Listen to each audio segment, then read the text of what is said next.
Do you guys have your high-vis jacket on? We here at the Mancini the Amazing channel are very concerned with workplace health and safety conditions, and that's why we're making this educational video, so that you can make sure when you're playing in a Pokemon Draft League, you think of safety first.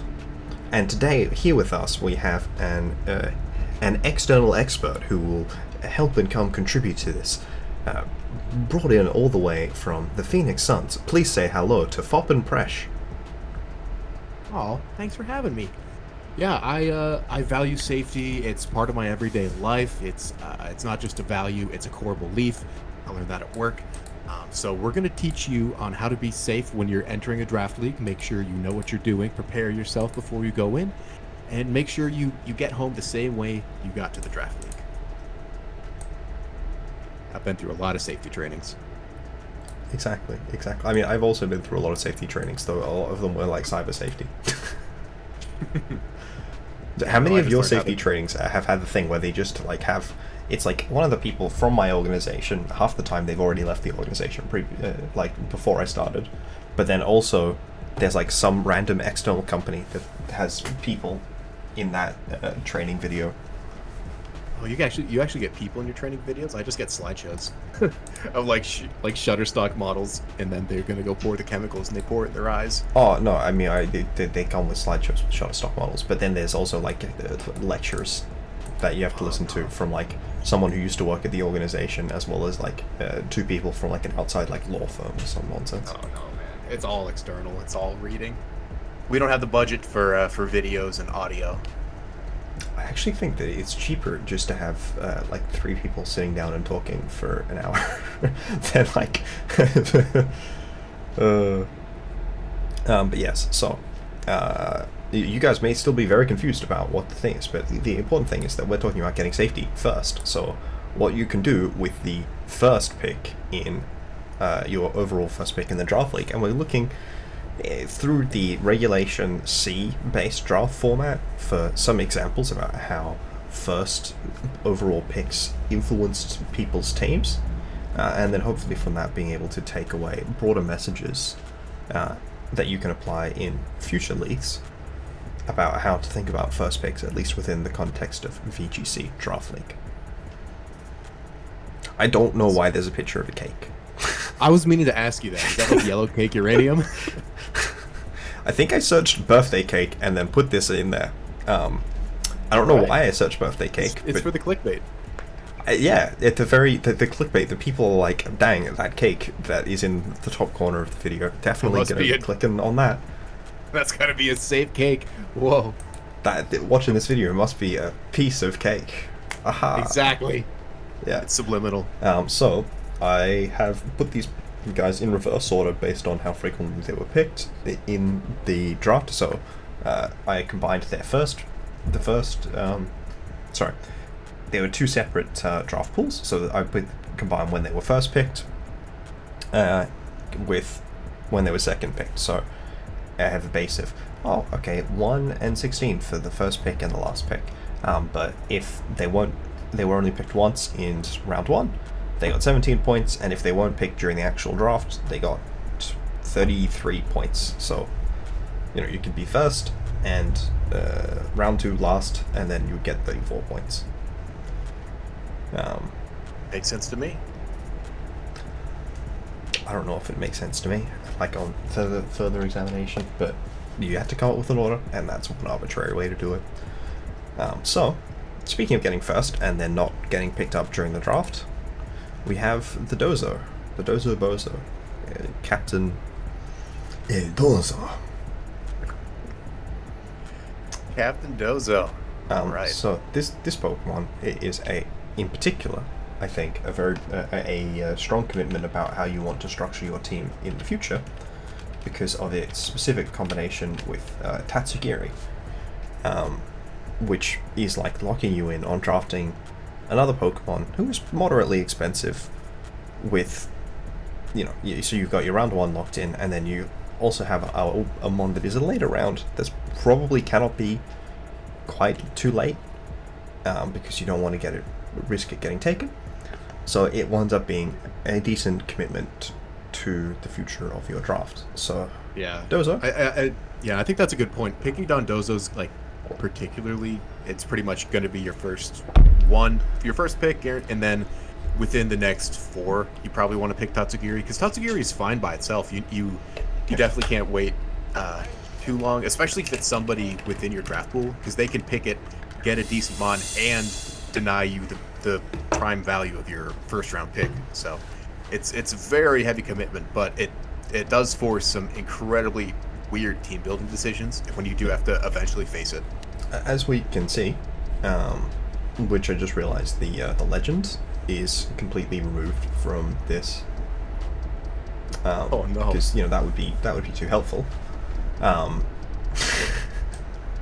So the first one is the number of games that it came to team preview. The next one is the number of kills it got. The next one is the number of deaths that it had. The next one is the number of games played, and then it's the overall differential, which is the kills versus deaths. So of the 17 games where Dozo came to team preview, it hit the field in 13 of them. That is not a low number. That's pretty substantial. And Dozo's one of those things where it shows up in team preview. It kind of does some work even if it doesn't show up. Like, there's a lot of mons here that need to be on the field actively doing things to make your opponent play around it.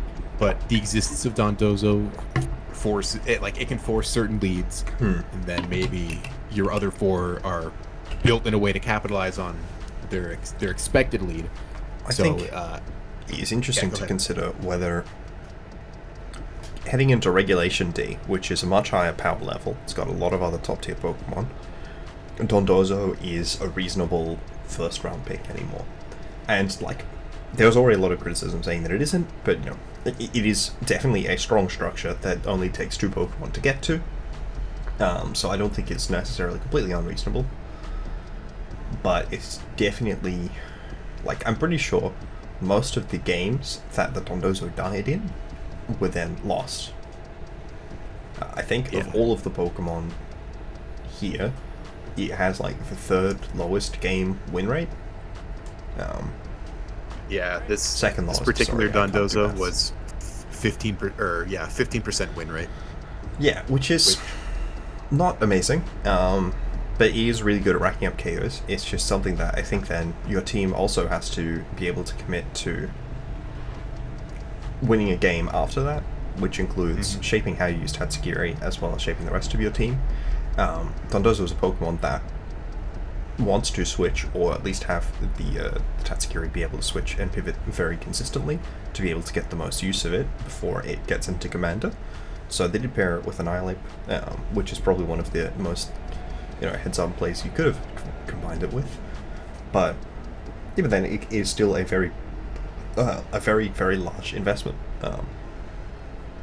And I think that is something that you have to think about if you are taking Dondozo. And I'm not saying that you shouldn't take Dondozo round 1 in a Regulation C draft. Probably it is harder to justify in Regulation D. But you should. I think that's a good point.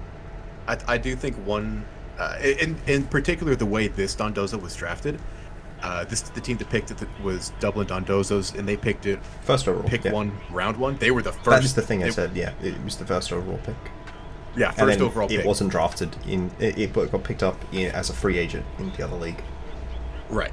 And when I see Dondozo, I feel like it would be best as a wheel pick, right? Either at the end of the first round or second round, moving into third. But, if you really want Dondozo, it is reasonable to be concerned that one of the other wheel picks is going to take it, right? Which is to say the 15th or 16th coach in the draft, and you don't have any information otherwise. So I don't think it was an unreasonable or wrong decision to take it when they did.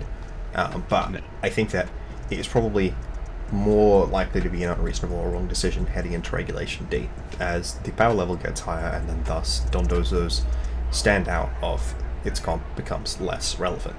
And I think that you can also think of that with a few other Pokemon in that Regulation D format, where they have a very colossally high, very niche level of power. So Charizard, for example, Conditionally, Charizard is one of the strongest Pokemon in the game. Conditionally, Dondozo is one of the strongest Pokemon in the game.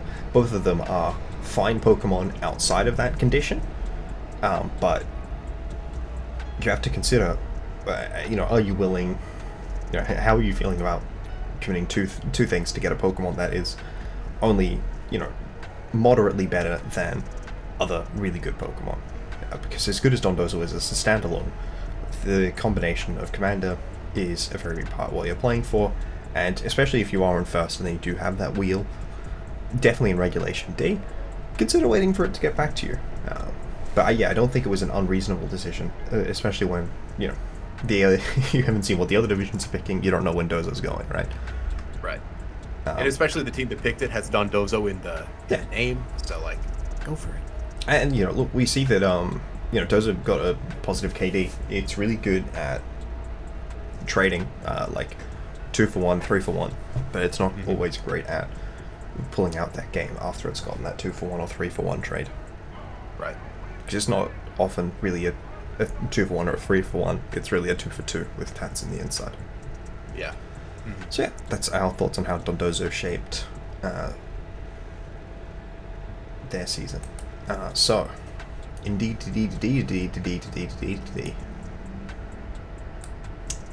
What are your thoughts on indeed? I will say, sorry, that I made this slideshow before all the games came in, so I didn't necessarily know if all the games were going to be in by the time we were recording this video. So there's definitely an extra game out. I think that you had a much more negative stance on NDDF than I did, to memory. Yeah, and I think, I don't know. It's one of the best support Pokemon in the format. It is one of the best support Pokemon in the format, but I don't think it... I think it does what it does really well, right? Because it provides pretty much foolproof redirection. Psychic Terrain, follow me, is perfect. Yeah, it gets Trick Room now, which I don't know if that was intentional. Them giving it Trick Room. It was semi-intentional, I reckon one of the employees really wanted Indeed to get Trick Room, and then all the bosses were like, no. And then they figured a way to get it in anyways. Yeah. But that's my theory, is that there was just the one dev who really wanted it. I believe it. If I was the dev, that would have been me. But the reason why I'm not super big on Indeedee, I think, where did I have it on my tier list? The bottom, you had it slightly above one of the other Pokemon that we'll talk about later. You had it at the bottom of C tier. I had it, second to last. To contrast, I had it... you had it really high. I had it in, mid A tier. Yeah. So when compared to second worst... We definitely don't I said agree it was on it. I said it was in the top 10 of the first picks this draft. Yeah, I think part of the reason this Indeedee didn't necessarily perform, well, it certainly didn't perform in terms of getting kills. I don't know, a pretty decent game win rate. Its game win rate was higher than the win rate of the team overall by, I think, a game. Actually, no, that math doesn't make sense, because it came to every game that... It's 1% better in terms of the team win rate. No, that doesn't make sense. It came to every single game that KC played. Oh shit, you're right. It's just rounding then. Yeah. Or no, they had 18 games overall. It's just a week that it didn't come. I guess KC must have gone 2-1. But the other thing is Indeedee's really strong because it's got Psychic Terrain boosted Psychic. It's also really bulky because it's got Misty Seed, Psychic Seed, so +1 special defense, as well as already being bulky, and you can just use it as a standalone mon very effectively. I think KC often overcommitted to it as a support option, and we saw a lot of Indeedees, both female and male, just running no Psychic move, despite the fact that Psychic is a very strong and consistent attack. And the fact that we were seeing in Regulation C, the actual format, Terra Fairy, D-Gleam, was more representative of the fact that there are a million really strong dark types, and not representative of the fact that game to game you should not be running Psychic on a Pokemon that has 1.3x Psychic moves. Yeah. I think the reason why I'm so down on Indeedee is I think it just comes down to my personal drafting style. I would pick Mousehold over Indeedee every single time. Yeah, I think Mousehold's better. Yeah. Wasn't it in my super original tier list? Yeah. Oh no, it wasn't. It should have been. But yeah, I don't know if I put it over Indeedee, but it's certainly pretty close. I would at least, with my somewhat biased looking at it, because I'm not going to try to be 100% objective. With my first pick, I value something that can do something that other things can't replicate in the slightest. So like, I just want to deal extremely large amounts of damage, and I think it's easier to make up support. Was that what your first pick overall was? Wanting to deal extremely large amounts of damage? My first pick was going to be Tinglu, which deals 100% damage 30% of the time. But I mean, like I said, Indeedee is a very strong Pokemon. It is. But I would rather. Being too strong. I think Indeedee, for support, I would prefer to spend my points on cheaper things and spend my offense and spend my points more on offense. That's just me. So that's why I don't rank Indeedee. Turned into your actual draft. No, it didn't this time because I didn't get what I wanted. I mean, Tinglu even so. Tinglu's so good. Tinglu's a very, very strong support Pokemon. Yeah, so Indeedee here, it ran support a lot. It died every game it came to, but it won some of those games. Yeah, and that's kind of what Indeedee does. Just for context, it came to an extra 3 games since that, which is to say, a 2-in-1 series, in which it got 1 kill and it died twice. It had 3 games. No, it died all 3 times. Had 3 more games played. So yeah, Indeedee is a mon that you don't tend to leave on the bench because it is very, very, very good. I think it's let me see what else was on Casey's team. Armarouge. If you're setting Psychic Terrain for the other Expanding Force user, then that is going to be a very particular thing, because that was a wheel pick, Indeedee Armarouge. Yeah, I don't think that's as good when they introduced 6 new Dark types since last season. Which is to say Roaring Moon, Iron Jugulus, Tinglu, Wo-Chien, Qianpao, and Chiyu. But, it's still okay. There's still, that's 6 guys, right? People aren't going to have necessarily one of those 6 guys. So I think Indeedee, it shapes your team a lot in terms of what you're bringing, because it wants you to bring Pokemon that take particular advantage of setup.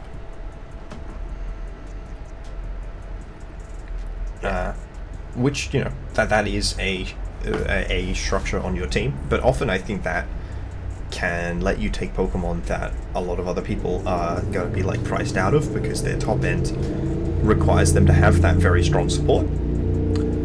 The other thing Indeedee does is it makes you not want to draft priority, which is not necessarily a positive thing. It's I had a season with Indeedee plus Hitmontop, and there were so many games where I just realized, okay, I can't run Mach Punch. I maybe shouldn't run Fake Out this week, and it was the anti-synergy was really painful, and it made me make some. I had to make really tough Was that the real reason that you hate it? That's one. Just run Inner Focus. You know what? The one Indeedee I played this season was the male one, and it had Inner Focus. Yeah, Inner Focus Indeedee is good. Yeah. There's a million reasons that you can just do that.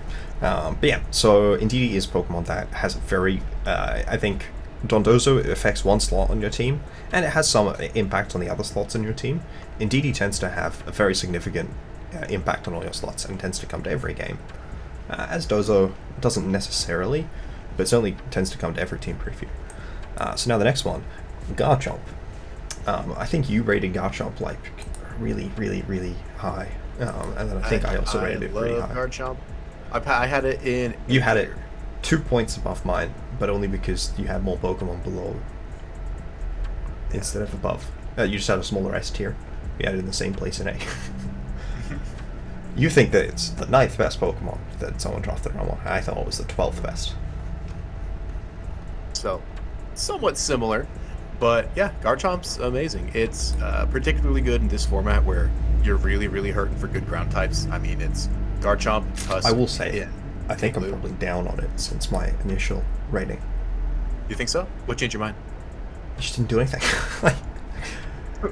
So this is on the Virginia Vikavolt team, which is a team that went 6-1. No, sorry, this is not the Virginia Vikavolt. That was round 2 Garchomp. This is the round 1 Garchomp, which is on the Gemstone Banditos. Gemstone, indeed. The Gemstone. and you know that's a team that had Pokemon on it. I think this Garchomp, and I spoke about this all the way back last season in my over 300 kills video with Danny, where we talked about potential kill leaders. Garchomp's a really good guy at getting kills and losing you games.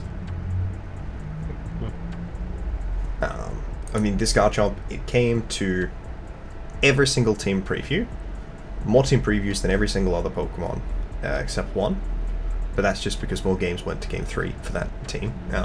It came every week, it came to every team preview, it hit the field all but 2 of those times, and then, you know, it wound up with a worse overall win rate than the 2 games that didn't hit the field, despite having, you know, 20 KOs, because if you're only getting 1 KO for every game you hit the field, or, you know, slightly over 1 KO for every game you hit the field, you aren't carrying a team by itself, but often Garchomp imposes a lot of pressure onto how you build your team to be able to get that value out of it, which I think is often a bit of a net negative, but that doesn't necessarily impact how you draft the team, that more impacts how you build teams of 6. I think the reason why I'm so up on Garchomp is just the immense amount of pressure it outputs between just its obviously ground is a super good type in draft. It's really, really important. There's not too many good ones. Paired with Dragon is amazing secondary stab. I think I had a better ground type. Was that? Dogtrio. Oh, you're right.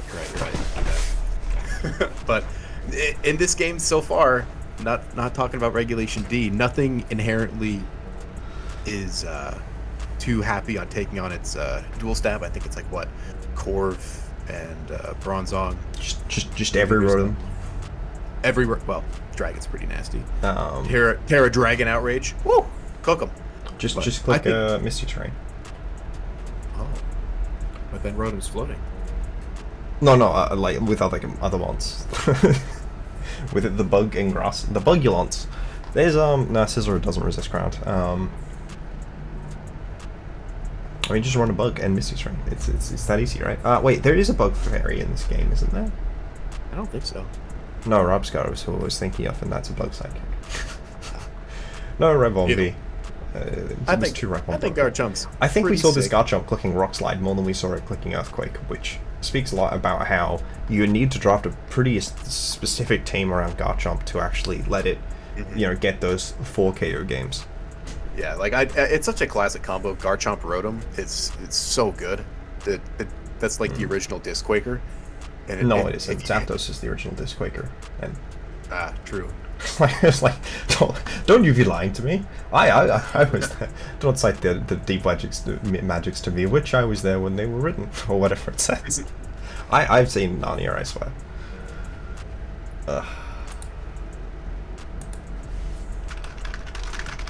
It's pretty good. I'm still rated pretty high.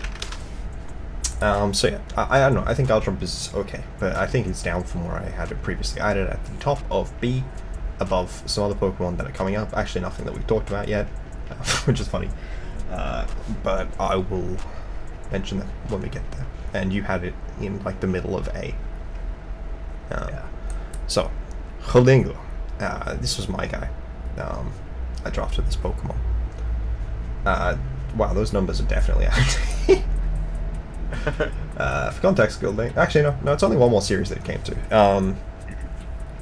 Man, look at that 6K. Okay, so it came to one more series and it moved up to 10 KOs and 7 deaths, with 11 games played. So it hit the field in all 3 of those games. And it improved its differential by 1 because it died in 3 of those games. Oh no! Good job, though, Golden Go. That's still positive. I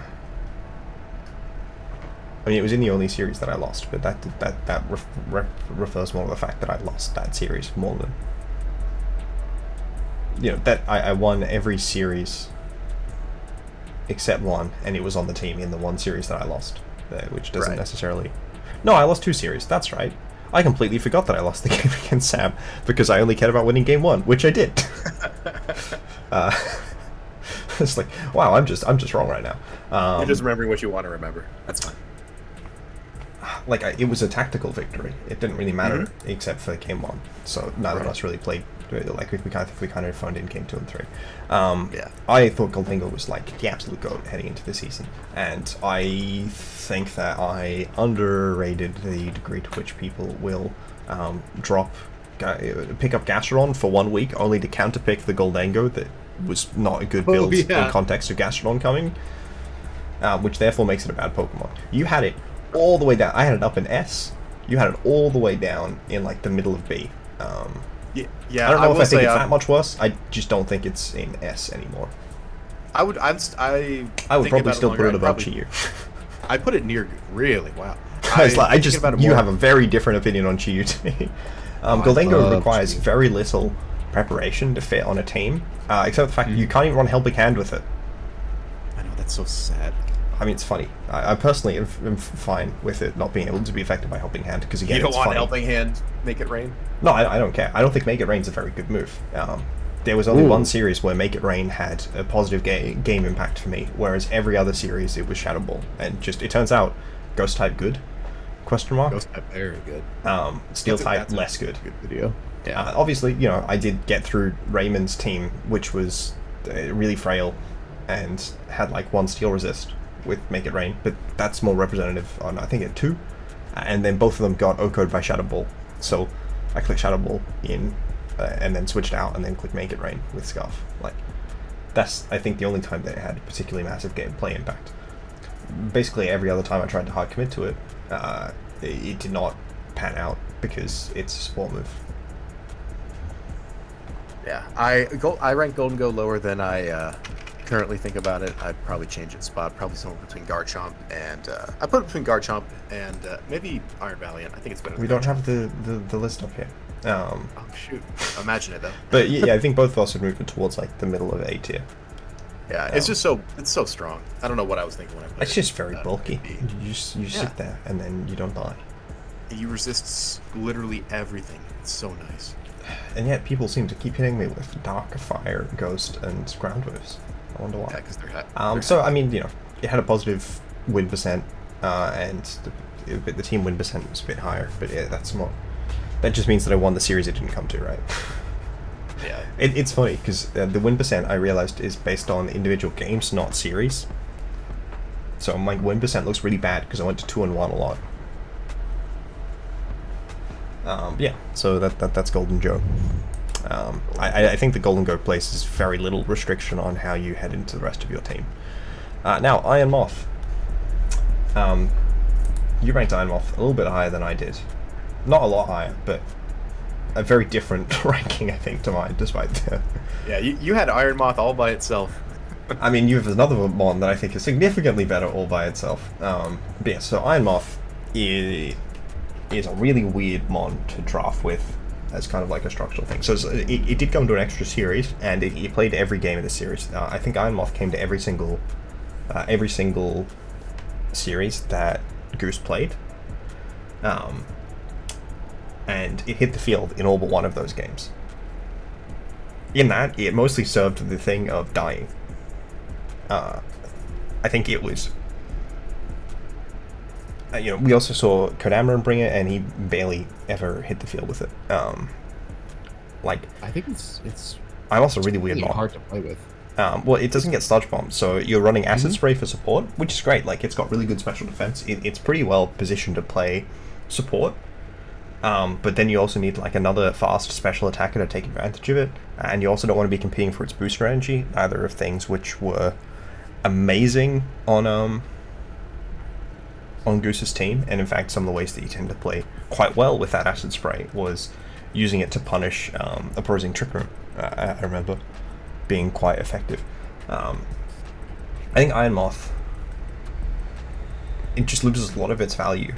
I think it is not a particularly reasonable round 1 pick, because it's a decent offensive support piece that, if you want it to be the centerpiece attacker, I don't even know how you do that. I like the idea of Iron Moth as like a fast overheat pivot with a jetpack. Obviously deal tons of damage right off the bat. Switching something that resists the hit maybe has like a intimidate like that, but maybe pair it with Tatsugiri Dondozo, something like that. But I just find it really difficult to. I don't know. It just seems like it. Whenever I've like helped build like mock teams for people that their opponents had Iron Moth, I kind of sat there in the team builder and didn't know what to do with it. You put Terra Grass on it, you put Acid Spray, you put Energy Ball, and then what else do? I put Fire moves, and that's kind of it. It doesn't have anything that makes it stand out, particularly for a round 1 pick for me. Yeah, it's just like it's a decent offensive piece that has a lot of decent support. I just don't really know what it does, and I don't think it is a great, like, I think it's a reasonable flop. Like, I used Salazzle in a previous season in a way pretty similar to how Goose wound up using Iron Moth a lot of the time, which is to say I clicked Acid Spray, or I would overheat and get that damage.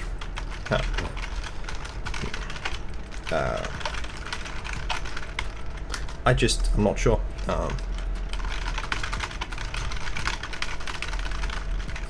Maybe we need to be proven wrong, but... So, I mean, it's not that it's a bad mon, it's just that I think it's better to follow up on having an already decent mon. Like, potentially Golengo is an example of a Pokemon that you could combine it with, and then maybe get better utility out of Make It Rain by being able to double drop special attack, as well as then in that having a way to follow up on that Iron Moth to clear, and then have it not threatened by physical attacks or like the random earth powers. Yeah.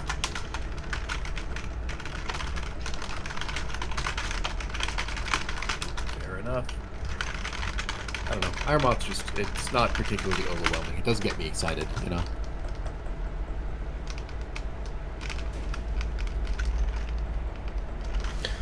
Yeah. I just think that, yeah, Iron Moth is not a mon that you necessarily want to commit to, because it is a very hefty mon to, like, it's a very hefty price to pay. And you're better off structuring it into teams around other mons than mons into teams around it. So yeah, that was Iron Moth. Then we have Talonflame. You do not like Talonflame. Can't say I'm a fan of first pick Talonflame. You put Talonflame into D. I put Talonflame into like low C, but I think the difference between my D ranking, which was just Iron Moth, and my C ranking, which included Talonflame, is that I think Talonflame is a reasonable round 1 pick. In fact, I spoke to James when he made it, when he picked Talonflame round 1. I have it above some other Pokemon that I think you rated higher, that I think are structurally very similar to Talonflame. Yeah, I think one of the Pokemon that I have rated lower, not just the one that's like obviously the same, but in the same sense of having that game control and mitigating the damage of physical attackers, he's very similar to what Talonflame does. I think the main reason why I'm not so big on Talonflame round 1 is because when I see Talonflame, I see it, you know, you obviously have your priority. You have priority Brave Bird, you have Tailwind, all that, but I don't know. With my first round pick, I want to be getting something that could be like like a centerpiece, right? And I think that there are more things that could do Talonflame's job close enough than there are things that can do like Fluttermane's job. You know what I mean? And now you're not always going to get to pick Fluttermane round 1. Someone else might have it before you, but I think Talonflame is the only mon where all 3 stages of its evolutionary line have won a VVL championship at some point. Yeah. Because if you need the priority, I don't think that priority Brave Bird. Oh, I mean, like, you know, Fletchling's only is not Talonflame at all, but like Fletchinder even so isn't, right? Like 126 speed on Talonflame means it's generally moving first, even outside of Galewings. But it's also so much stronger than them, which is why we saw last season it get so many KOs on Steve's team. And, you know, Talonflame had a positive game win rate. It had a better game win rate than the rest of the team that James had. Mostly because it was a very effective support piece. It didn't hit the field very often, which I think, you know, you can criticize for being a top tier, but it didn't hit the field the least of plenty of these other top tiers that people drafted. I also don't think were bad picks. And you know, it got a lot of value out of its positioning. I don't think it's an unreasonable Pokemon. If you have, you know, if you're in the position that James was, which was right near the end of the draft, and there are a lot of decent offensive pieces on the board, but a lot of the really good support pieces have been going, picking up a reasonable support piece seems pretty reasonable to me. You know, James wound up getting a pretty good team after that, and I think that it was pretty, you know, I think that that was a fair expectation. So I had no problem with whereas like if Talonflame had gotten picked on the wheel back, we're not getting a replacement for Talonflame. Yeah, very fair. And it definitely, in the context of draft order, what's still on the board, it can make more sense than others, and I think James's particular position towards the end of the back, towards the end of the draft, suited that fairly well. I think Talonflame's quite good. So, on to our next pick, we have Great Tusk, which is one of the Pokemon that James considered getting. But it went towards the end of both drafts. This is the first one that we have where it was on both teams, and visual indicator, if it's on one of the sides of the thing, it was only on one team, and if it's in the middle, it was on two teams.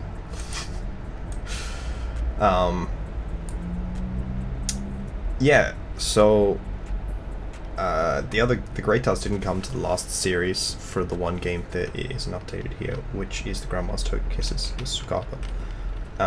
Great Tusk is, I think, I don't know, is it better or worse than Garchomp? It's very similar to Garchomp in that it has very good offensive pressure, it takes hits well. You certainly thought it was better than Garchomp. I don't remember if I thought it was, yeah, I had it below Garchomp. I think it's very similar to Garchomp. I think I would move Garchomp down though, and not necessarily move Great Tusk up. It's very strong. It's got good bulk, very good physical bulk. It's got very good stab types, but its typing is just really crap. Yeah, I think you pretty much hit it on the head, but I think the reason why I love Great Tusk so much is just how good that offensive coverage is. I mean, obviously, yeah, flying types, that sucks, but that's what the rest of your team is for. Yeah, and you also get Rock Move and Ice Spinner. Right, yeah. And I think the reason why I think Great Tusk is better than Garchomp is because Garchomp has the stats like 130 attack and 102 speed. The 102 speed, I think, is the big one. Yeah, nope, yeah, exactly. No one's gonna complain about those, but the problem is it's hitting you with a spread Earthquake, or you have to commit to Terra Blast Ground, which or you click Stomping Tantrum, which is only 5 base power less. Right, yeah. And then after you click Dragon Claw into that very type, because you were such a big fan of the Dragon move, you get 150 base power Stomping Tantrum. Very, very smart. I feel like both of these Pokemon just click Rock Slide a lot. That's true. They are. Sugaba's one less so because he actually committed to the team and had a lot of both ground immunities, as well as he was a lot more willing to sack his own Pokemon into Great Tusk Earthquakes, which I think proved to be pretty different. I think Headlong Rush is good, but is not the same as Earthquake. I think Earth Power is generally better than Headlong Rush, mostly just because physical attackers are slightly worse than special attackers net. I think I really like Let's say having Earthquake and Headlong Earth Rush. Power. Yeah, you said Earth Power. I like having Earthquake and Headlong Rush on the same set. I think they serve. Yeah, obviously, they do fit serve those move pools. You figure it out some way. it's not easy, but having access to that single target ground move is so nice. Nothing like it's so unbelievably powerful. Almost twice as powerful after the spread reduction on Earthquake. That damage is It's twice as powerful. Doesn't sound right. Yeah, almost twice as powerful. Oh yeah, no, that's pretty close actually. Yeah. Yeah, it's so crazy. It's 75 on Earthquake, and then it's. And then it's 120. I mean, almost twice about 150 versus 120 is probably a pretty big difference. Yeah, but it's still notably different. Like Headlong Rush is a very good move. The thing is, it already has close combat, so why do you care? Because you want to hit both. Grounded fighting are a bit redundant, but there's definitely matches where one's going to be more important than the other, so you can figure out what you want to bring, what you want to and drop. that flexibility is nice. I just don't know if it is better that much better when. Yeah, again, they're both perfectly fine, but I feel like it is, you know, it's kind of like win more sort of thing where, I'm already a very good Pokemon that has very good stats, and then I just also get an extra thing. I mean, we saw one of these Great Tusks come to basically every single game that the team played, and then we saw the other one not do that. like sit on the bench when it was in team preview a lot. And they both got the same number of KOs. In fact, the main difference was just the number of times that they died.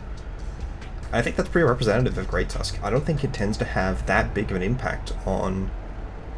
Like, if you're bringing a Great Tusk to team preview, it's probably doing just as much on the bench as it is in the game, which is probably a very good thing for it, because it will pressure your opponent out of bringing the Pokemon that it exploits. Yeah, any pressure you can exert without even bringing them onto the game that's always a huge plus. You can force. I mean, Great Tusk forces so many Terra types. Just I can live this, but then I'll just Terra Flying and survive Great Tusk. And Terra Bug. Yeah, Bug, something like that. Bug and Flying both being weak to Rock is definitely fine for it. Ice Spinner's got good utility as well. Yeah, No Ice Shard though. I know. I wish it had Ice Shard. It's got worse special defense than Donphan. Yeah. I think Great Tusk could... I don't think anybody used it this way. I might be forgetting a game, but I really like the body press set on it. We did see one body press set. Okay, I got an AV set that just included body press. Yeah. That's one of the big things I love over it. The physical bulk that Garchomp just wishes it had. And then, hey, I can also attack you with max defense. I mean, like, Great Tusk is very good physical bulk, but Garchomp does have good physical bulk. It doesn't have body press. Okay, that's true, but you said physical bulk, not a high defense stat. Yeah, but that he can use offensively. Great Tusk is way bulkier than Garchomp is physically. Like, Isn't they're both good, but the HP stat kind of like flattening it. Okay, Garchomp. Garchomp has 108.95, and then Great Tusk is 115, 131. It's higher on both sides. I honestly did not realize that. yeah, Great Tusk is cracked. So a zero attack Earthquake from Garchomp does 25 to zero bulk Great Tusk, and then it does, how much does it do to opposing Garchomp? It does 29.6, which is, it's different. It's not crazy different though. Garchomp, does Garchomp also have a lower attack stat? It does, but I go back to the speed being a big difference. I think Great Tusk is a pretty reasonable one. I don't think I would ever take round 1 Great Tusk over to round 1 Talonflame, because I think it's pretty reliant on having good support and a good team around it. And I think James was hedging. Okay, maybe Great Tusk gets back to me, maybe Garchomp gets back to me, to memory, and both of those are perfectly fine, as well as the Pokemon he did actually wind up getting. So there's Falopin. This guy's a pretty good Pokemon. You know all about Falopin. Do I? Didn't you have him last season? Yeah. I don't know. I don't think I use him particularly well. Palafin He's a hard one to use. He got an extra 3 games with 2 KOs, 2 deaths, and he played all 3 games. Same differential. Good on him. Palafin is not a Pokemon I would recommend picking round 1, but it's a good Pokemon. I think it's a better Pokemon to slap onto a team of 10, like a decently rounded team of 10, than it is to try and build around. But if you want to try and build around it, you've got to like genuinely build around it, which is painful. So Diacrit had Palafin, it got kills, it came to games, and it didn't win them most of the time. Yeah, Palafin's really, like, I like it. I ranked it decently, but I just don't want to. I'm not going to be the one to pick it. It is hyper-specific. The other Palafin we saw follow up on a Tinglu, which I thought was significantly better. I don't know, Palafin, it's got a high attack stat, but the switch thing is very impactful. It impacted their ability to bring it against me just at all. So yeah, I don't know. I'm not in love with it. Jet Punch, funny. WolfeyVGC, funny. But it's honestly, it's really awkward to get sets onto. I don't know. I'm not massively in love with Palafin. I think it is not a good round 1 pick as someone who used it. Not to say that I think that it was like the wrong pick for Diacrit, but so that maybe they should have considered committing their team more to supporting Palafin if it was one that they specifically wanted to do. Again, if you're getting a good Pokemon, even theoretically like Iron Moth, it was possible that Iron Moth didn't make it back to him. I think that Iron Moth is really the only pick that I don't think was a reasonable round 1 pick, but I can understand being concerned. Having that FOMO of Iron Moth maybe doesn't get back to me across the next 4 picks. But yeah, Deacrit wound up running a team which was pretty control oriented, which Palfin is generally good at executing on. But I just don't think it'll end up being a team that Palfin executed on particularly well. Like Screamtail is pretty good with it, and Gothitelle is also fine with it. But Palfin plays quite well into the what's it called? Parasong sort of archetype. But the Parasong archetype is also different. In standard, but in draft, I think the Parasong archetype is structured pretty differently. And then you had other Pokemon that I don't think made that much sense that also were a large commitment from it. When I say not much sense, they're good Pokemon, but don't necessarily work with these Pokemon. Like Pachirisu, for example, was a very big expense. Zoroark was as well, which Zoroark is funny because you can pretend to be Palafin, but then you aren't leading Palafin. I know, that's the worst thing you can do. It's like this mon that has such like an interesting bit of synergy with it, but it's also really anti-synergistic. Yeah. No, as much as I would like to make Palafin work, I just feel like it's too much. It asks for so much in team building and draft planning around Look, it. I thought it was perfectly reasonable when I had a different team and then I dropped like 2 Pokemon for I think like Palafin and Rapska. And I already had like Annihilate and Excalibur like based comp, which was pretty solid. And then I picked up Palafin as a free pick, and then it really helped flesh out my existing thing because Palafin works I think quite well with Annihilate. But I think it's really much better as a follow-on mon than a starter mon. Yeah, going full Palafin is scary. Yep. So yeah, Qianpao. This guy went late round 2, both drafts. I think this Pokemon is significantly better than Chi-Yu, that you for some reason think is better than it, and I don't really understand why. Subsequent to this, the Levitating Leapers had another game where, let me just double check this out. Qianpao hit the field once, and got 1 KO and died once. But it was a team preview for both of those games. Yeah. I don't know, Qianpao is an absolute monster. It's really fast, and it's got Icy Wind. What more do you need? Yeah, no, I love Qianpao. No, you're a Qianpao hater. You have it below, like, Great Tusk. What? I do have a below Great Tusk. That might be in error. It's like, that's like insane. I mean, having it below Chi-Yu for one thing is sacrilege. But like, isn't Qianpao just Chi-Yu but bulkier, stronger, and faster, and with a better offensive typing? What are these things you're saying, my friend? All of them are true. Qianpao is better than Great Tusk. I'll swap those 2 around on my list. Okay. But I think Qianpao, I don't know. We'll talk about that when we get to Chi-Yu, who I think is the last one, right? The very last one we're going to talk about. Yeah, it went round 1. It went first pick and I think second pick or maybe third. I went first pick in mine. I think Chi-Yu is the most overrated mon, which is not to say that it's bad, but just to say that people think it's the best guy in the format, and I think it's like, I don't know, top 15. Probably a bit underrated but I'm not a big Chi-Yu fan. I think Qianpao's great. I mean, I think Chi-Yu was significantly better when they picked up Tatsudoso.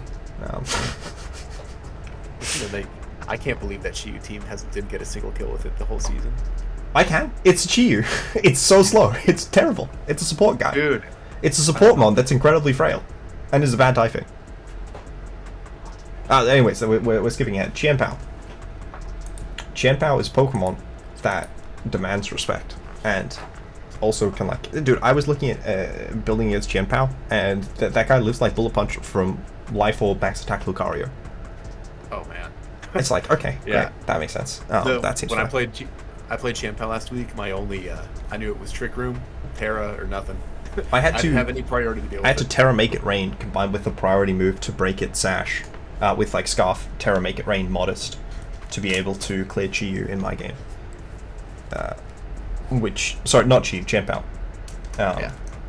And Qianpao he's just absolutely absurd. This guy kills everything. He clicked Psychic Fangs and did like 80% at -1 to my Taurus. How's that fair? Qianpao's one of those mons that's just It's so overtuned. I love it. It is absurdly optimized. I can't wait till it gets triple axle.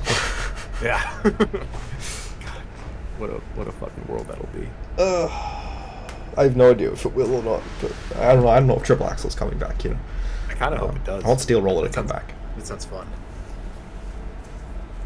But yes, so yeah, Chen Pao is a guy. Chen Pao is so strong, and I think it shapes your team. You want to run physical attackers. Well, great news. There's a million good physical attackers anyway. It's not like you were gonna not draft them. Yeah, Chien-Pao is like it's making a team on easy mode. You pick that. You pick the best physical attackers. You pick priority. I made a video with Raymond where I think we looked at Chiyu and Chen Pao more consistently than we could look at Wo-Chien or Ting-Lu, just because Wo-Chien and Ting-Lu support much more diverse arrays of teams. But Chen Pao, you want to get with good priority moves, good recovery moves like Bitter Blade. You want to get it with, like spread moves like Earthquake or Stab Rock Slide or something. I mean, they're Chen Pao is close to a helping hand. It's 1.25 instead of 1.5, but it's close to a helping hand, which is a way to turn stab spread moves into actual moves instead of just support moves. And then beyond that, it's just like, just do it. Pick Chien-Pao. You won't regret it. And both of these teams, I think, had pretty rough overall seasons, but I think that Chien-Pao tended to be a pretty consistent one on that team. I don't think most people have Chien-Pao in a draft and then get 0 kills with it.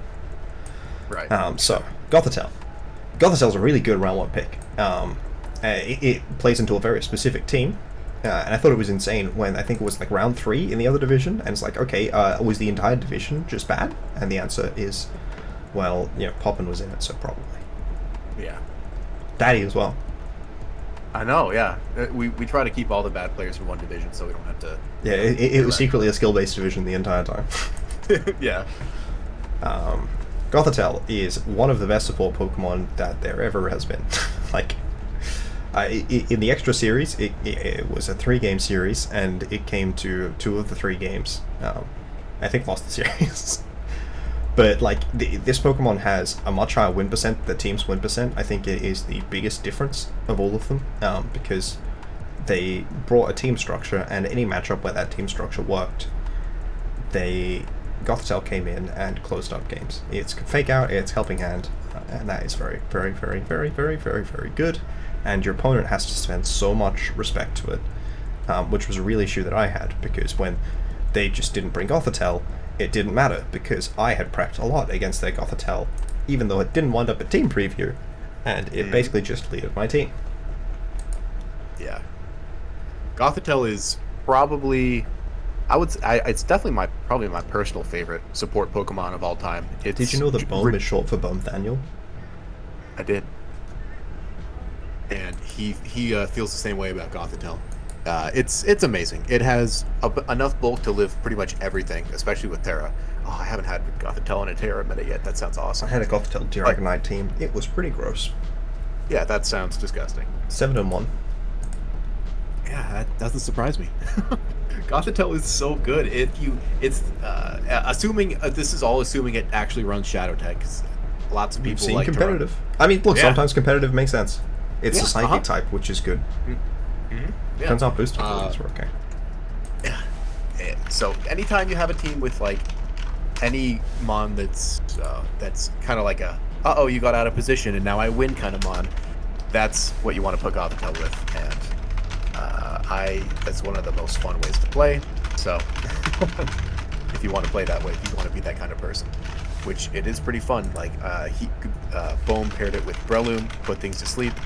I had Gothitelle Amoonguss one season. That was fun. It's just such a good support. No team is worse by having Gothitelle on it, and it can pretty much always afford to be one of your 6 on team preview.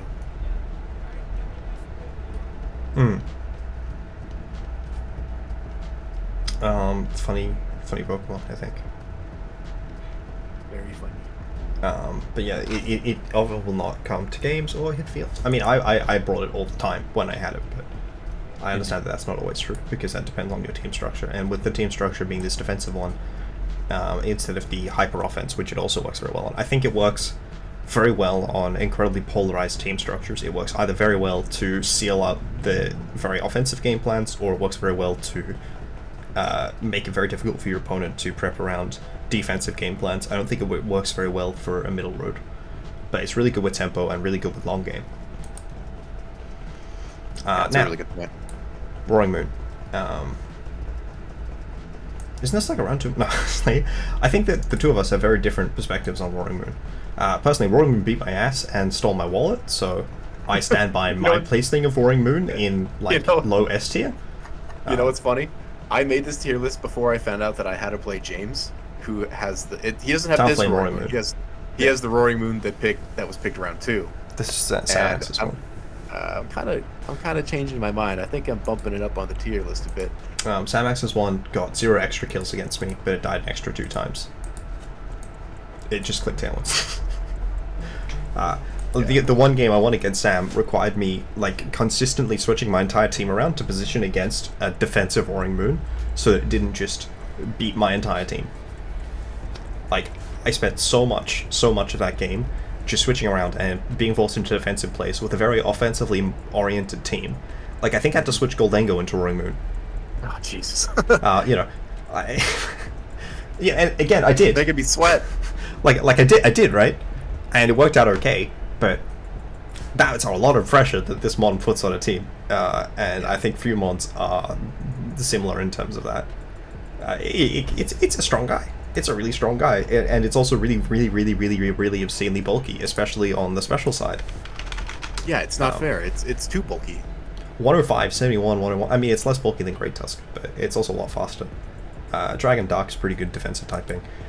It is a support mon that is also terrifying offensively, which is very scary. I mean, it had low win percent, though I don't know what that means. The team win percent overall was better. I think this actually seems to have had one of the worst differences of team win percent. No, the worst difference of team win percent to its personal win percent. But I think that all the games, the 6 games where it came to the preview but didn't hit the field, it was putting a lot of work and pressure onto the opponent's team.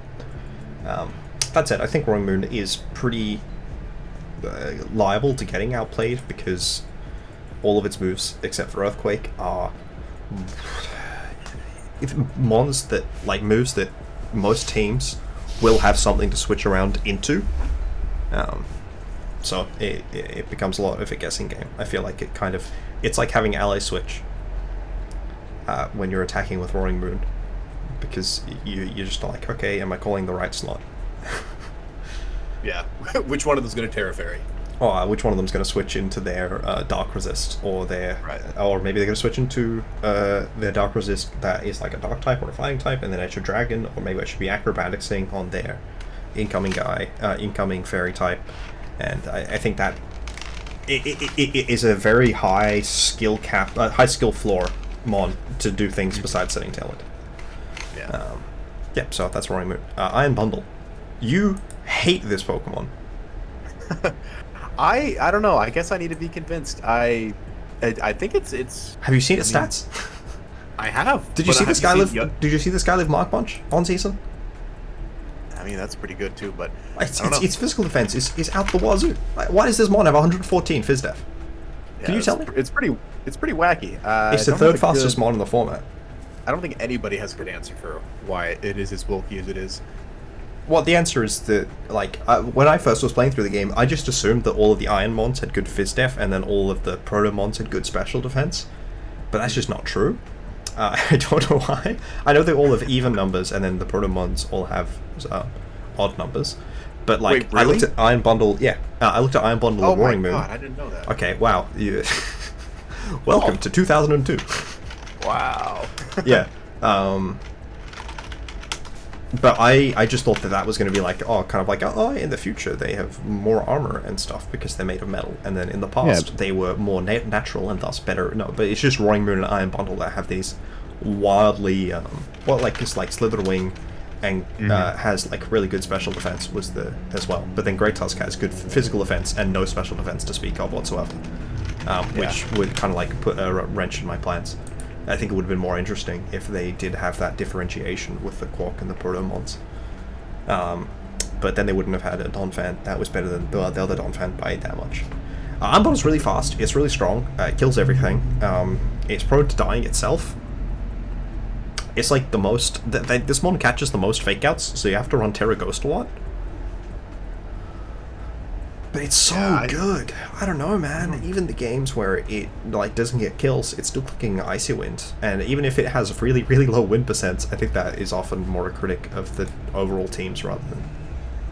You know, like we have the Iron Bundle Weavile, and then Lucario, who doesn't care about... So Weavile, who's already really fast and doesn't appreciate the support, as well as has a very similar offensive profile. Lucario, who doesn't care about the support because it is a priority guy, then Dunsparce, who's not very good, Daxblin, who's not very good, Espeon, who's really fast, doesn't really care about the support, Quaquaval, who boosts its own speed, so doesn't really care about the support, Oricorio, that also boosts its own speed, so it doesn't care about the support, and then Venomoth, who's a redirector, and then, you know, like Morgrim, who gives screens. Right. I think my issue with Bundle is that I guess just when I saw it against me, it was... I felt like it was pretty simple to prep around. You just... Yeah, I don't know. Again, I think that's... The problem is that the Grafton Gengar's team is mostly really slow, and thus does not take very good advantage of Icy Wind.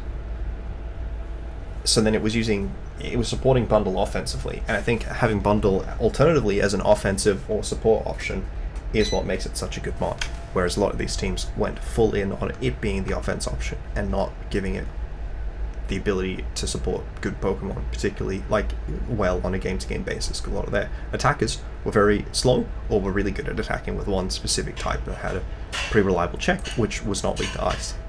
Yeah, this is definitely the mon I'm most unsure about where I place it. I really want to see how it does in the next couple seasons, because I could definitely see it going way, way higher than where I have it. I mean, like I said, I have it in S, and I think that it is an S tier mon still. I think Goldhanger is probably the only one I have in S that I would move down. I'll probably move an Island. We'll get to an Island when we do, I suppose. Iron Valiant. I still think this Pokemon's dog shit. It's like... it's not like, you know, it's not as bad as I'm saying, but like, of the Pokemon that two coaches had, I think it came to Team Preview the least? No, that's not true. That's definitely not true. But it didn't come to Team Preview super much, and it didn't hit the field a lot after that. But it's a Pokemon. It's got moves. It's got all the moves. Yeah, it's got a lot of moves. It's just absurdly frail. I remember the only time I remember it taking its well was when it had Friend Guard and a Calm Mind up, and they were only hitting it with special moves. And that's like, okay, that's cool. That's really cool. But then, you know, taking as much advantage of different bits of its move pool. What was Iron Valiant's like mon win rate? Very, very polarizing. Very different depending on which team. Both of them are a bit below the overall team win rate. I think it puts a lot of pressure on prep. I just feel like that pressure is often effective. Yeah, It had very high deaths per game. Yeah, Iron Valiant's super... I mean, it's like the definition of glass cannon for sure. I wonder... I feel like most cannons tend to be stronger than 130, 120 with like Moonblast, Spirit Break, you know? Yeah, that's Are we hitting Hocus Pocus? I wonder if Valiant would be good on a structure with either Wo-Chen or Ting-Lu to help shore up one of its defenses. Because it has... I feel like if you put a little bit of bulk into I mean, its special defenses you're not going to be able to fix. 74, 60 is... I don't know. Well, let's calc. What's like a decent neutral special attacker? Let's say... Zapdos. Yeah. It's in the game now. So support Zapdos with Vessels of Ruin is barely missing out on a 2-hit KO into Iron Valiant. That is a serious attack Pokemon from a Gen 1 mon. Clicking a neutrally, like, not particularly strong attack. If you get Acid Sprayed or Fake Tears, most of the time it's still going to be picking you up. You still have to invest in it. Whereas its physical defense is definitely notably better.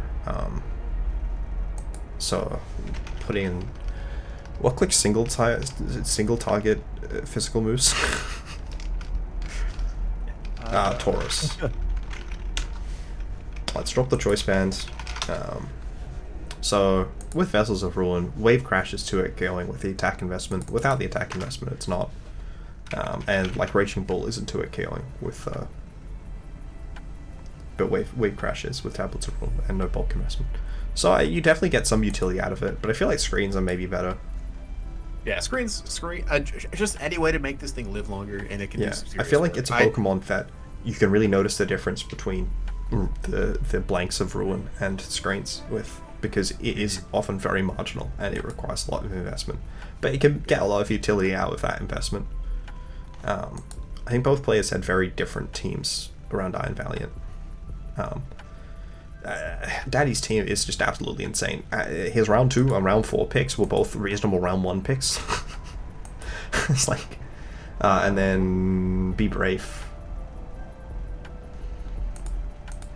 Yeah, I mean, speaking of round 1 picks, they had Mousehold as well. They had like Skeledirge, which insane. Got back to them. They had a lot of they had both Friend Guard and Intimidate support, good Intimidate support, as well as Nuzzle support from Raichu. Which is, all pretty solid at deterring thing. I think they also ran Snarl Launch Crawl a lot. And so they got some utility out of Iron Valiant. But would they have gotten more utility out of supporting a better Pokemon more? That to the extreme degree that they supported it. I mean, I know that Brave said that he thinks Daddy used it better. Daddy brought it to 8 games. Daddy functionally brought it to like 2 weeks, so it's like 3 weeks. Yeah, I don't know if that's a round 1 pick, guys. I don't know if that's a high round 1 pick. Like, I thought it was insane how high you had it ranked. I don't know. You have it above Garchomp.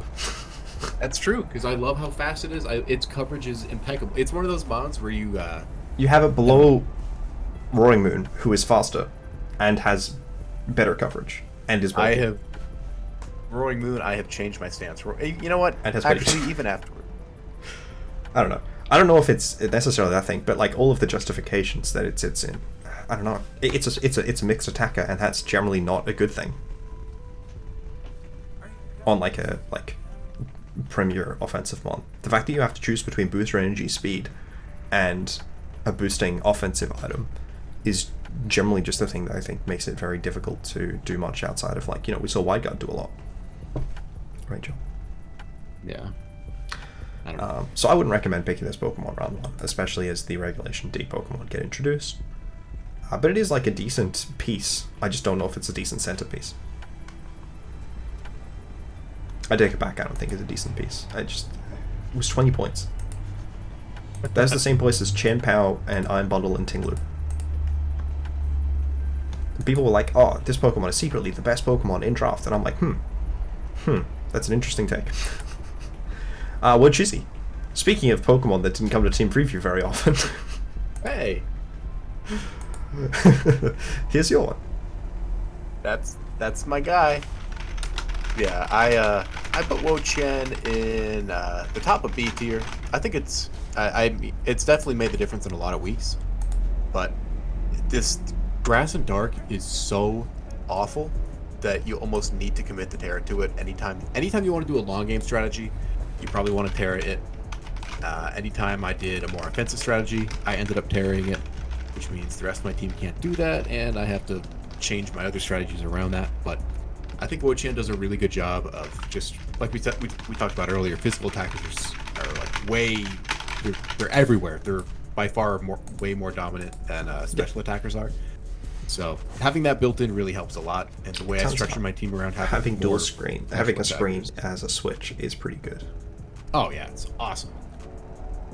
Yeah, I really like Wo-Chien. I will admit it was not what I was going to pick round 1. I was going to take Tinglu, but shit happens.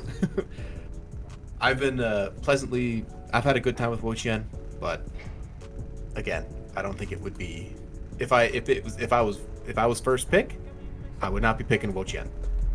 I think Wo-Chien's very a pretty round 1-y sort of mon. I don't know if it is a great round 1-y sort of mon. I definitely think it's a round 1-y sort of mon though. I think it's good. If we had this draft again, I was in the same spot, I would pick Wo-Chien every time where I was at. If what was left on the board was gone, it'd be Wo-Chien, but if I had the entire board to pick from, it would be that. You don't think any of the Pokemon that went after Wo-Chien you would take? Let's go back. So Iron Bundle, Talonflame, Iron Moth, Great Tusk, Garchomp, just the Pokemon that were actually drafted in this round 1. But also all the Pokemon that were drafted around 2, obviously. Talonflame is on that list. No, sorry, Talonflame was on, sorry, Roaring Moon is on that list. I think it's Dragonite, which I think is a reasonable round 1. Baxcalibur went round 4. Goldengo was still there. Gothitelle was still there. I think Woodchian's a really good mon, and I don't think it would have come back to you. You know, I would have taken Woodchian probably. I don't know if I would have taken it over Goldengo. I definitely would have considered it over Goldengo. I mean, you think it's slightly better than Goldengo, so you know, clearly you think it's better. Yeah, I would say I when I was at that spot, I was really considering Great Tusk, but I have at the bottom of C, but I think all the Pokemon in C are really, really, really good. Yeah.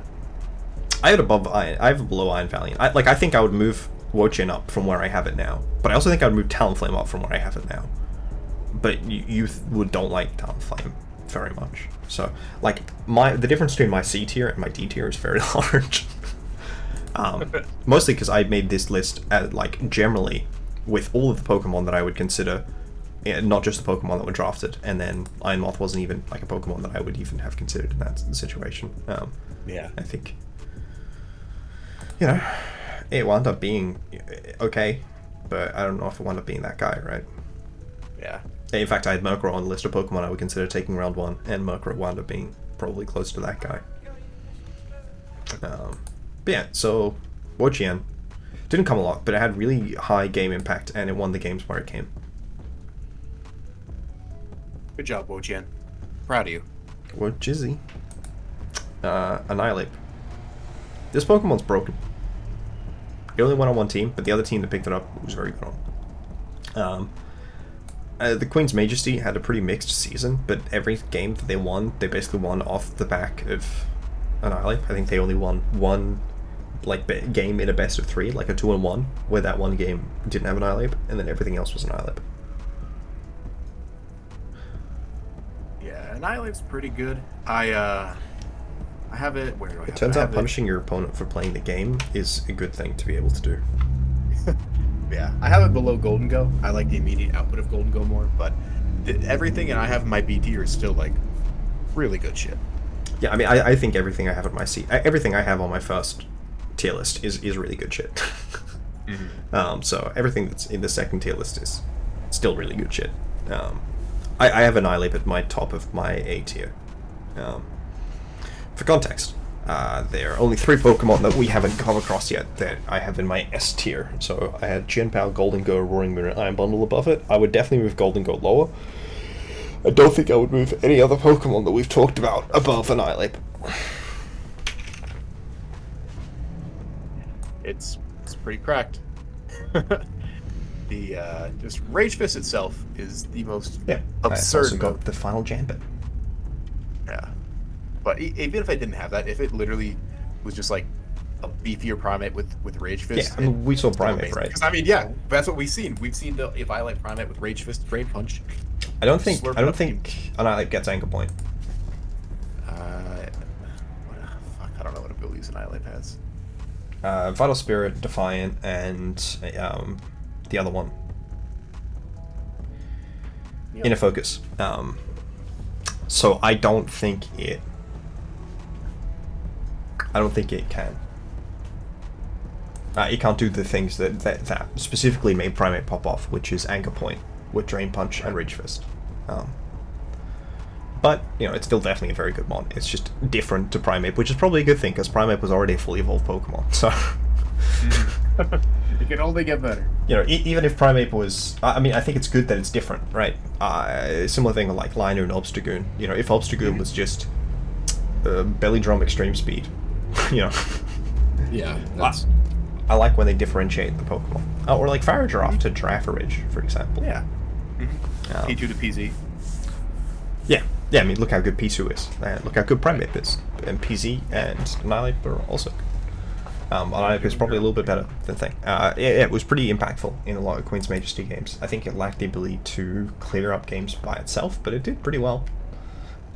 Queen's Majesty had a decent, like, not an amazing season, but pretty good. This is like my 1.5est draft league. And, you know, if you want to check out, I do have a video where I went in depth on the season with Pancake Mix, the coach of Queen's Majesty, so definitely that's worth checking out. I know, I just saw that come out. I haven't released another video since then. But yeah, so Iron Yug. This Pokemon is cracked. The Iron Yug. I named my prep block after the Iron Yug. Iron Yugulus. You go straight for the Yugula. It is just cracked. It's so cracked. This mon is like, I had it in the middle of C, so I had it just below Talonflame. Yeah, I do think that that's fair. Iron Jugulus had gone when Talonflame was taken, which I think is probably slightly better than Talonflame. I don't know. All the Pokemon are so good. Yeah. The only Pokemon that I think is bad that we've talked about in this list are Iron Moth and Iron Valiant. And I had technically this below Iron Valiant, but I would move this mon up so much higher. This guy was so good, and I think you also weren't very high on it, despite the fact that it was like insane. I'm not super high on it. I do. It's definitely good. You have it below Like, Palafin. I do. I think it's better. I think Palafin's better. I think Palafin's. I also have it below Palafin, but I don't know. I thought this mon was really good. It proved. You know what it is? You know, it's way easier to slap on a team than Palafin is. It's easier to use, and it gets a lot more mileage reliably, I'd say. It is so hard to like not just get bowled over by its offensive sets, and it's so hard to not get value out of its support sets. And then it's like, you look at it in Team Preview, I'm like, this Pokemon is just an absolute monster. It's so bulky, and it's so strong. Yeah, it has everything it needs. It's the only reason I have it ranked lower is because I wouldn't personally be picking it round 1 that often, but it's definitely. I don't think it's a one that should be going to round 2 in Reg C. Reg D, probably, but Reg C, I don't think it's one that should be going to round 2. I mean, it's this high up because it went mid round 1, in both divisions, and I think that was correct. I don't think that we look at Iron Jugulus, where it got picked up by Regielab, so by Virginia Bicovolts. That was immediately before Iron Valiant. You know, Chien-Pao was the only mon that I would consider that was on the board, and you know, I definitely would take Chien-Pao, but I'm also not a good player, so I pick the Pokemon that have very low skill floors. Iron Valiant has Iron Jugulus, Iron Valiant probably as well. Iron Jugulus has such a high skill ceiling, and such a it's got a pretty moderately high skill floor as well, I think, but it's got such an absurdly high skill ceiling. You can do whatever the hell you want with this mon, and it will do it incredibly well. Like, we saw this Pokemon take advantage of Trick Room. 106 speed, man. That's pretty good. That's pretty good. Yeah, Iron Jugulus is definitely, it's a very good mon. I like the Tailwind support. The offenses are there. It does both at the same time. Well, I used to think Hydreigon was better than Iron Jugulus, and then I realized that it's not. I did too. Yep. Not to say that I think Hydreigon is bad. It was on my original round 1 pick worthy mons, and I still vaguely stand by that, I guess. I don't know. It's weird. But Iron Jugulus is really good. I think I underrated it. That said, I don't know how to move stuff on this tier list because all these Pokemon are really good. Yeah. Tinglu. This is the best. Tinglu. This is one of the best 3 Pokemon in the format, hands down. I think you were a hater. You were obscenely a hater. You thought Tinglu was awful. You had it at mid A. You had it below Chiyu. You had it below Great Tusk. You know, these Pokemon are awful. And then you're like, Tinglu, one of the best Pokemon in the format. That's oh yeah, it's all right. It's almost as good. It's slightly better than Iron Valiant. You know. I have Tinglu down there because I didn't get to pick it. Tinglu, I genuinely go back and forth with the top 3 Pokemon in the format, which I think, honestly, I genuinely think are indisputable. There is... Every league I've seen, these Pokemon have really firmly stood out as the top 3 Pokemon in the format. And it really has not changed. We haven't covered any of the other Pokemon yet, don't worry. We'll get to them when we get to them. Tinglu is insane! It's so bulky, and it's so strong. It's just can you... It's unbreakable. It's seriously the bulkiest Pokemon in the format. Nothing comes even close. Getting a 2-shot on it is a blessing. You have to work hard for that. And on top of that, it has the time to just sit around and do whatever attacks it wants. It has enough coverage to hurt everything decently. And if you're doing 20% to Tinglu, that's pretty normal. But it's gonna do 30, and it's gonna win the slow war. You know. It slows the game to a crawl. It's so strong. I have to say, on a scale of 1 to Tinglu, I can't believe you are such a Tinglu hater. This guy it's just not... it's it's so capable of being in an end game where the end game is just, oh, Tinglu sits there. Yeah. Like, this mon can 3v1 in so many matchups, especially with Terra. I think it's a mon that takes a lot of advantage of Terra, but also lets your partner Pokemon take advantage of Terra. This guy's like, you know, indeed on crack, because you don't need to follow me. Your Pokemon just live everything. Mm-hmm. Yeah, objectively, Tinglu is like definitely S tier for sure. Oh, I can't believe you were just like, Tinglu, terrible Pokemon. Wouldn't use it even once. And look at the number of times it sat on the bench on one of these teams, and it still did fine. And then look at the number of times it came every single other game for the other team. By the way, the 13 games is actually 16 since then. It didn't get any more KOs, but it came to all 3 games. I think they just barely lost the series. But it's dumb. Tinglu is dumb. Like, my only answer to Tinglu was, okay, I need to trap it with Arena Trap Dugtrio, and then also trick it at choice item so that it can't switch up moves, and then it still almost beat me. Yeah. Do you remember what my Tinglu answer was? Was it Bandit Grim? No, it was Terraflying Wo-Chien with Spite just to run it out of moves. Yep, that sounds about right. There was no other way to reliably counter all of its sets. Yeah, Spite is a good move. I miss Toxapex. Me too, man. They bring back Skull and drop them packs.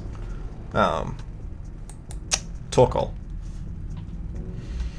Both of us were pretty good Torkoal believers, right?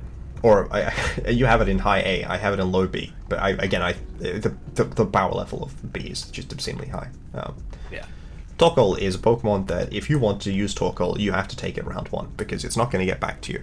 But it's a Pokemon people often criticize people for taking as early as they do. Both of these players played more games since then. Both of them went to Game 3. The Torkoal got 4 kills on the top team, not on the bottom team. And it died twice more on the top. It hit the... Oh, it didn't... Wait. No, it didn't even hit the field with the bottom team. The Anchorage Alakazams. Okay. I'm playing them round 1 of playoffs. That's terrifying. I hate Torkoal. That guy is so dumb. Yeah. I prepped for Torkoal. This was my week 1 matchup, and I thought I had prepped hard, and then it just came in and just erupted me anyways, and all my prep wasn't good enough. Yeah. That was against Foreign? This was against...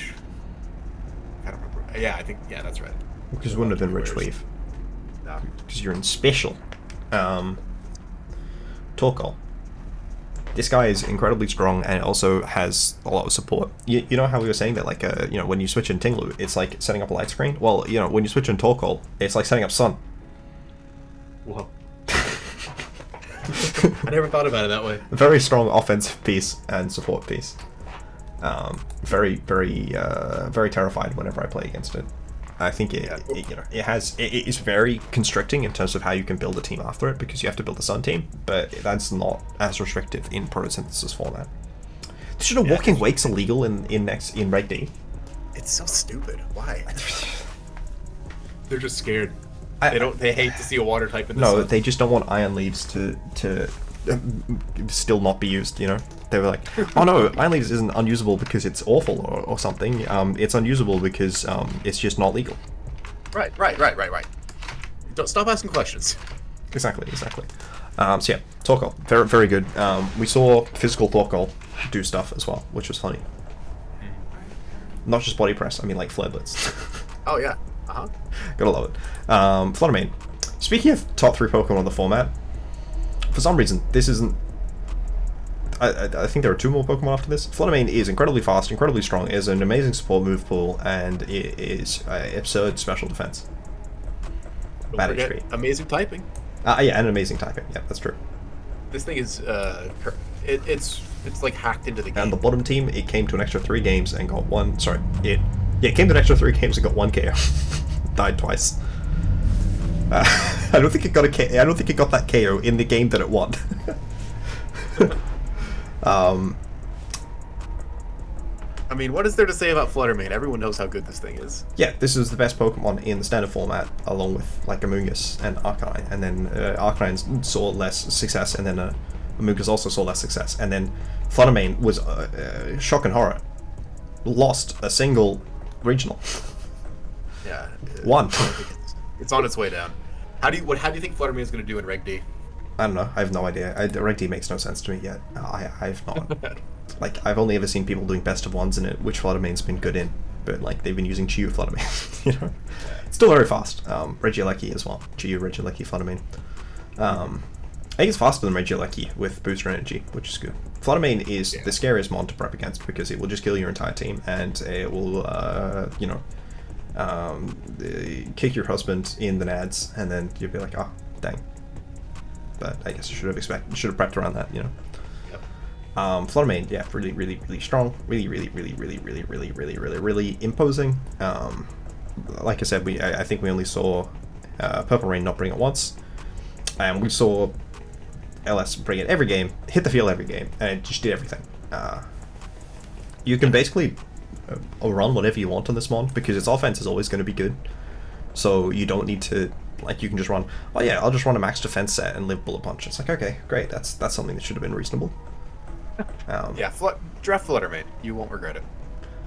I think this is maybe the third best one on the format. I go around a lot about whether I think this or Ting-Lu is better, but I think I'm firmly of the opinion now that Ting-Lu is slightly better.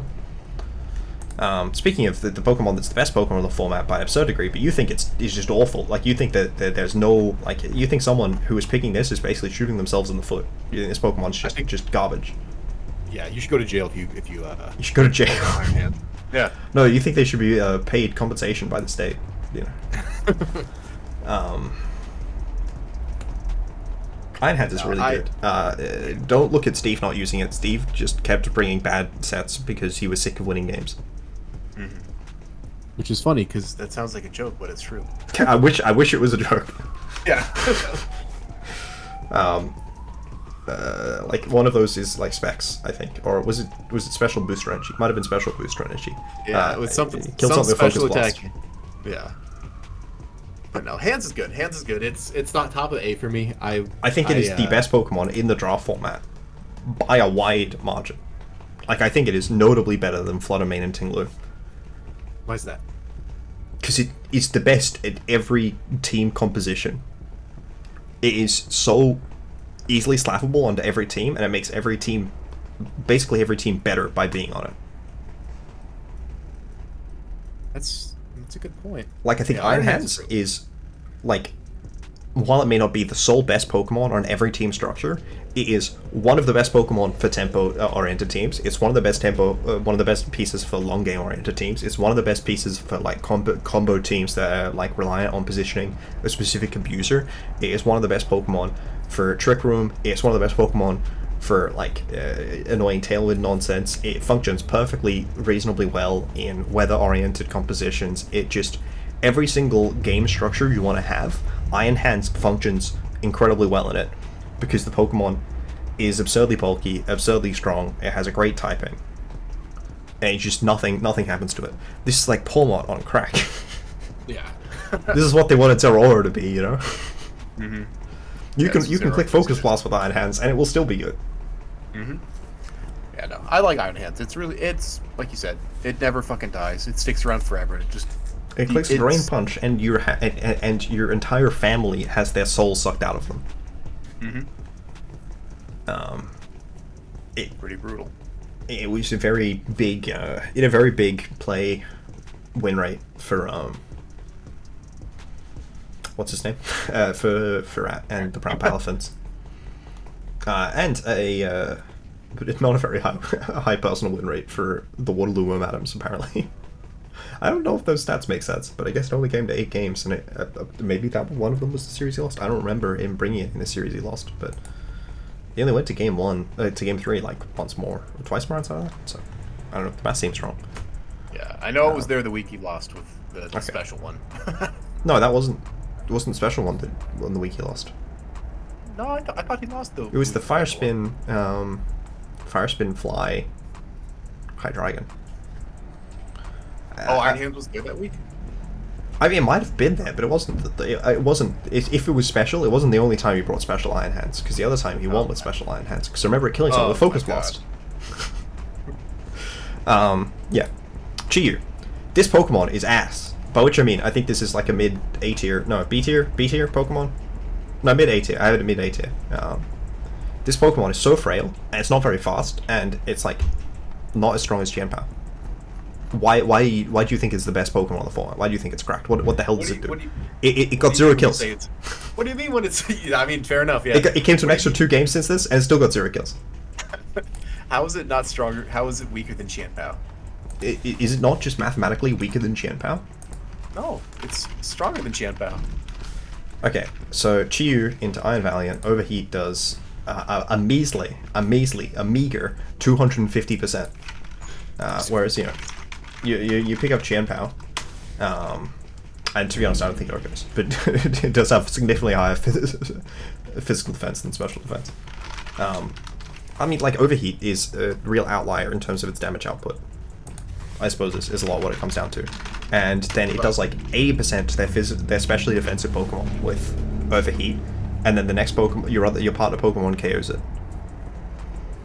I don't know. I think Chi-Yu had so many like unbringable matchups, and then because of how heavily the Shadow Swells was built around it, they still brought it, and then it was losing games to them, and it was losing games. Like both of these players made playoffs, and it was losing games for both of them.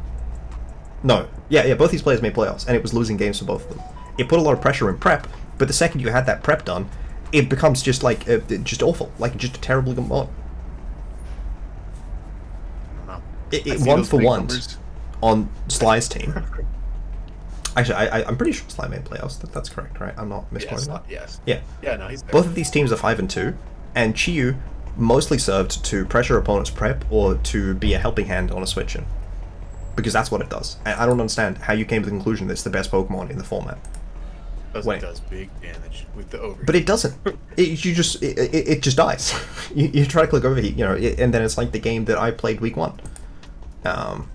Week 2, I think.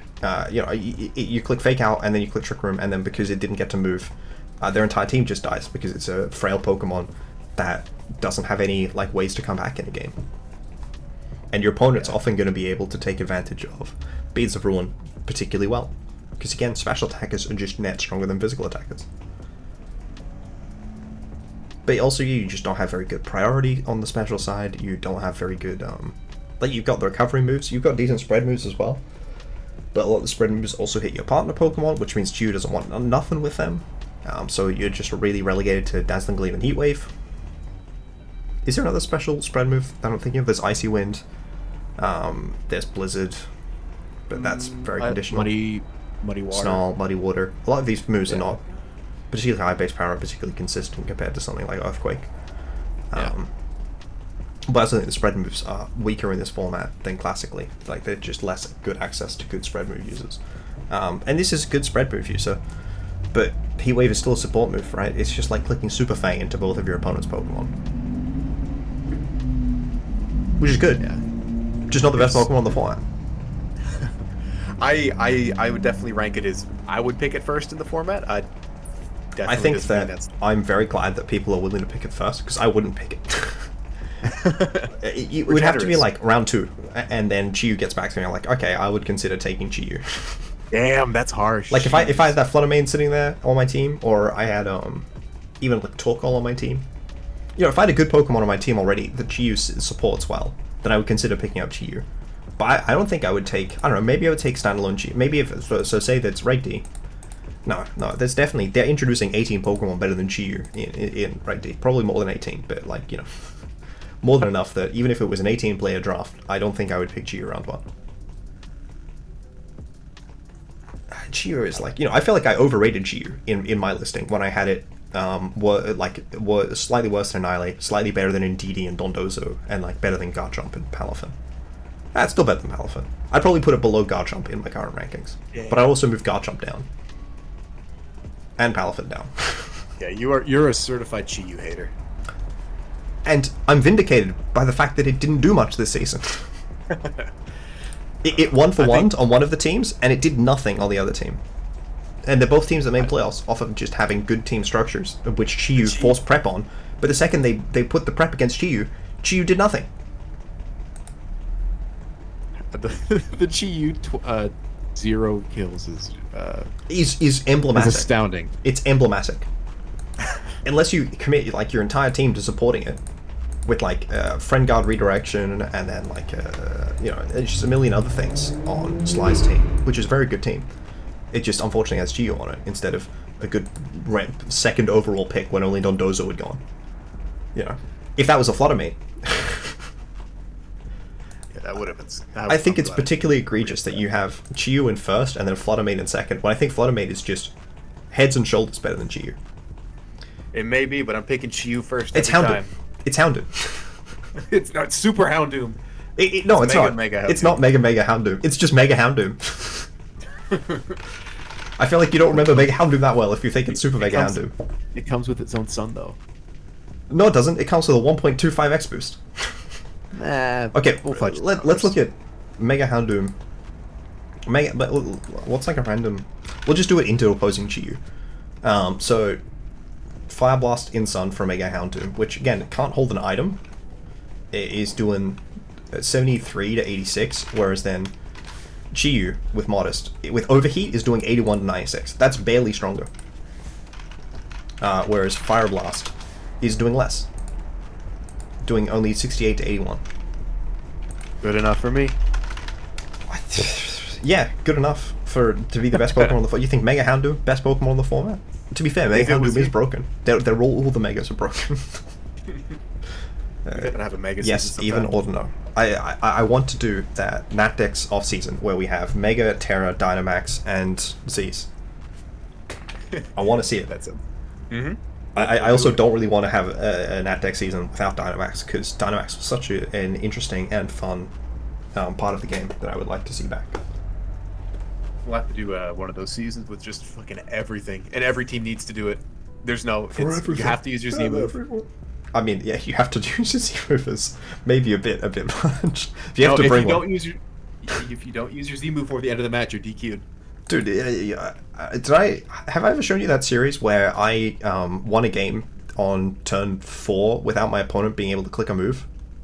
No, what? They like got flinched and then they like click protect, but I think they got one protect off in that 4-turn game because I just OHKO'd their Pokemon with Pheromosa and slept them with Jinx. Oh my god. It's disgusting. So Pheromosa, I hope that thing comes back. I OHKO'd through Dynamax, mind you. Holy moly. Yeah, so that's the thing. Chi was the last one. I completely forgot it was the last one. There we go. So remember, guys, have safety first, which means don't draft Chi. Just don't. Or Iron Valiant. You draft Chi-Yu. So, like, I don't think Chi-Yu's a bad Pokemon. I just think it is a middling round 1 pick. I think it's an incredible round 2 guy. Like, what's the difference between Chi-Yu and Iron Moth? You know, Iron Moth does more with Acid Spray than Chi-Yu does with just its ability. And it's not like Iron Moth's a weak Pokemon. It's also bulkier and faster and is a better typing. Yeah, but Chi-Yu gets the OHKOs, man. No, it doesn't. We went over this. It's got 0 KOs. Well, it gets an OHKO into, like, tag growth, you know?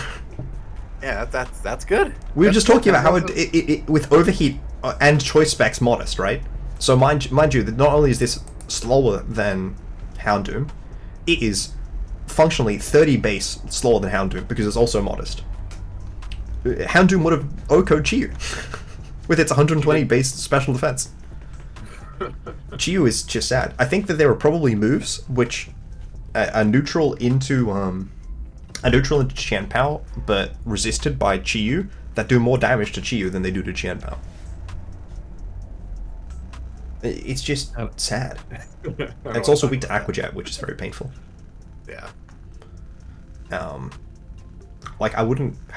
Fire Dark has always been such a compromised defensive typing. And that has some value as an offensive typing, and then they gave Chi-Yu no coverage. So you just click Fire Move and then get walled by Justified Arcanine when... Yeah, that's pretty depressing. And it's amazing if you had Torkoal, except the fact that we went over this, and Torkoal's a really good round 1 pick. I think that's maybe part of the difference, is that, you know, we've seen it do great things with a bunch of Pokemon that are already gone by the time that you have your round 2 pick with Chi-Yu. But yeah, ultimately, thank you everyone for watching. Thanks Poppin for coming along, even if he is wrong about everything. Oh, let's just quickly, sorry. Let's just quickly pull up the... no one needs to see all of these things that I was Googling. So that's Poppin's tier list. And, you know, like we said both of ours, we've since changed our opinions on a bit. So Poppin says, Chi-Yu, Flutter Mane, Great Tusk, Qianpao, S tier. Iron Hands, Torkoal, Tinglu, Iron Valiant, Garchomp, Dondozo, A tier. Wo-Chien, Goldengo, Annihilate, Roaring Moon, Gothitelle, Palafin, B tier, Iron Bundle, Iron Jugulus, Iron Moth, Indeedee, I can't believe Iron Moth above Indeedee, C tier, and Talonflame D tier, and then I had Iron Hands, Fluttermane, Tinglu, Genpao, Goldengo, Roaring Moon, and Iron Bundle S tier. I would only remove Goldengo from there. Annihilate, Chi-Yu, Indeedee, Dondozo A tier. Probably put Goldengo down here, and I would remove probably both Indeedee and Chi-Yu from this tier. Garchomp, Palafin, Gothitelle, Iron Valiant, Torkoal, and Great Tusk at B tier. I would definitely move both Garchomp and Palafin down within the tier, but also Iron Valiant down. Basically, I would move Torkoal up. That's mostly, I think, what I'm getting at. And then C tier, Talonflame, Iron Jugulus, and Wo-Chien. All of these Pokemon could easily be in B. There's just no difference between C and B. They're just, like, they're all really good Pokemon. And then Iron Moth in D. I don't think you should draft it Realmon. Any final comments from my co-host? Thanks for having me. I appreciate being on. Love to, share my thoughts on this stuff, even if I'm just a visionary ahead of my time on Chi-Yu. But yeah. Definitely no other person has ever said that statement of they think Chi-Yu is good. Nope.